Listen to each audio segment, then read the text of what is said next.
그 이제 미래 사위 뭐 자격이 있는데 본인하고 일단 1대1 면담을 해야 된다고?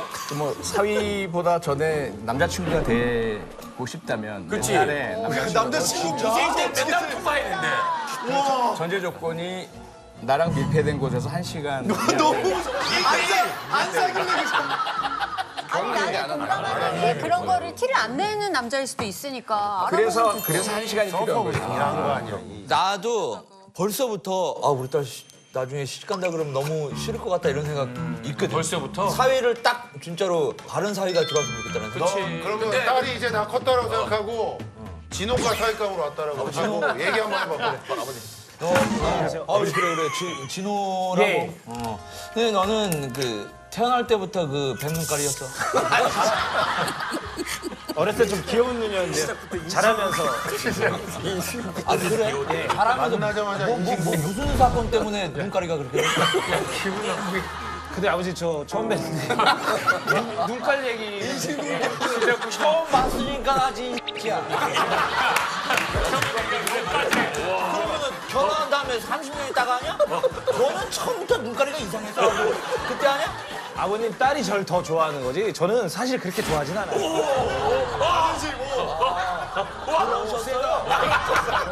그걸 줬어요. 야 일단 문 좀 잠가봐. 죄송한데 저 한잔 안 피우고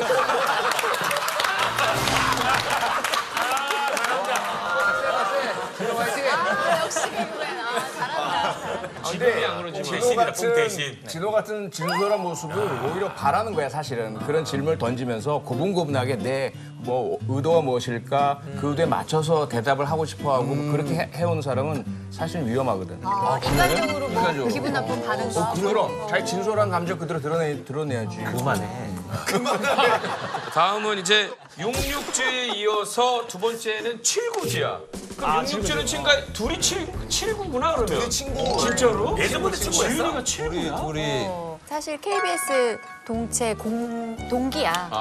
같은 애 뽑혔어. 예전에는 아나운서 되면은 개콘서트 녹화장에 이렇게 왔었거든. 구경도 알지? 가고 사실 내가 아무것도 아닌 완전 신인일 때 사람들이 잘 안 듣는 힘든 시간대 라디오 프로그램을 했거든. 근데 동민이가 코너를 1년이나 같이 해줘서 그 힘든 시기를 좀 그 버텼지. 힘든 시간 때 왜 라디오를 할까, 그지?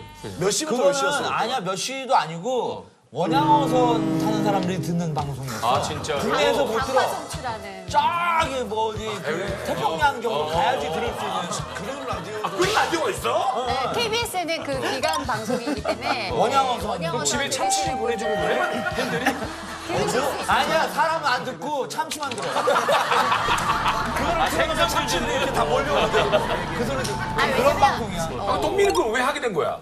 나는 이성이가 끌려갔더라고. 나는 우리 막내 때는 KBS 있잖아. 누가 지나가도 인사를 다 해야 돼. 맞아. 그러니까 그냥 아저씨 같은데 하고 지나가자. 그러면 선배들한테 일러. 나중에 혼나지. 아이고 그 막내 후에 뽑힌 애들이 인사도 잘 안 하더라고. 이런 소리가 많이 들으니까 누구를 봐도 인사를 해야 돼. 그치. 근데 지나가다가 또 인사를 했는데 어이구 그래 나 어디 뭐 부장이야. 뭐 라디오 뭐 부장. 부장님이랬는데 어떻게 또 인사해야지. 예. 예.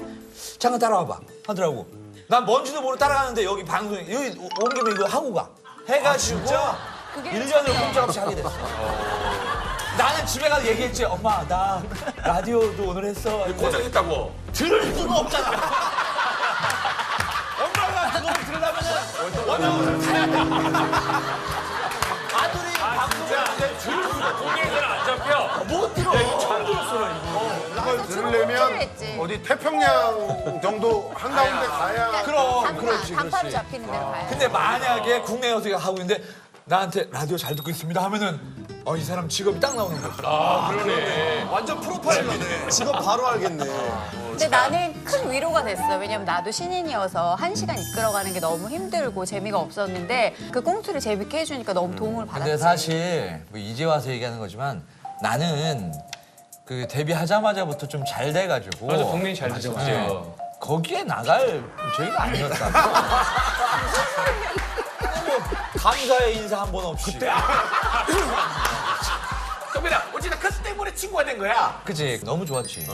근데 사실 상민이 전에 대한민국 추리 예능에 진짜 탑 아이가 둘이는. 갓동민. 어쨌든 정정당당히 선발되었습니다. 박지윤! 1341. 네, 정답 플러스 1점. 원래 둘 다 이런 쪽에 관심이 많았어? 나는 어릴 때부터 추리 소설을 선생님 몰래 책상 서랍에 넣고 봤을 정도로 마니아였거든. 진짜? 그래서 임신을 했을 때도 그렇게 내가 해도 아나운서 되는구나. 와, 그냥 머리가 좋네.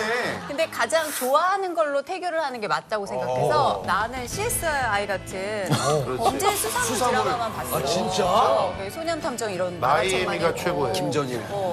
그래서 워낙 그런 장르를 좋아했는데 추리 예능을 하게 돼서 난 너무 행운이라고 생각하지. 아니 근데 사실 지유 누나야 워낙 뭐 똑똑한 이미지도 있고 그랬는데 난 동민이 형 워낙 친하니까 처음에 지니어스 한다고 그랬을 때 모두가 아 그냥 깔깔이 역할로 나가는구나. 다 진짜 그랬지 형? 근데 사실 제작진도 그 역할로 섭외를 했어. 처음에. 근데 내가 스케줄 안 돼가지고 물어봤어. 나를 섭외하는 진짜 이유를 얘기하면은 생각을 해보겠다 했는데 그 3회 안에 탈락을 할 것 같은데 제작진의 생각은 3회 안에 탈락을 해도 8회차까지 출연료를 드리겠습니다. 그러니까 나와주세요. 근데 아니 그렇게까지 하면서 나를 섭외하는 이유가 뭐냐 했더니 하나만 부탁을 하겠대. 여기는 이제 뭐 누구한테 배신당하고 져가지고 탈락하니까 화가 많이 날 거다. 실제로 화가 많이 난다. 그때 모든 세트장을 다 부셔도 되니까 할매가 뿔난다 처럼 해달래. 최고의 분노로 화를 내주고 탈락을 해주래. 그럼 그거 하나면 1회차 때 떨어져도 8회차까지 출연해 주겠대. 와 진짜 부담 없는 방송이네. 근데 오히려 자존심 상했지. 그 아니, 얘기를 돈도 듣고 주고. 내가 오케이 하겠습니다. 그랬더니 와 역시 감사합니다. 근데 죄송한데 원하시는 그림은 못 달 것 같습니다. 멋있어. 탈락을 안 할 거라서. 그랬더니 폭소가 진짜 와 이런 거를 원하는 거예요. 최고의 코미디야. 너무 웃긴 사람이 된 거지 거기서 또. 그래서 더 악착같이 했던 게 좀 있지. 아 자신이 없었지 질 자신이. 유년 시절 때 어떤 뭔가 또 동민이 자체가 어린이 동민이가 유명했어. 원래도 그런 게임 이런 거 잘했어? 좀 어렸을 때부터 좀 남달랐던 거는 같아.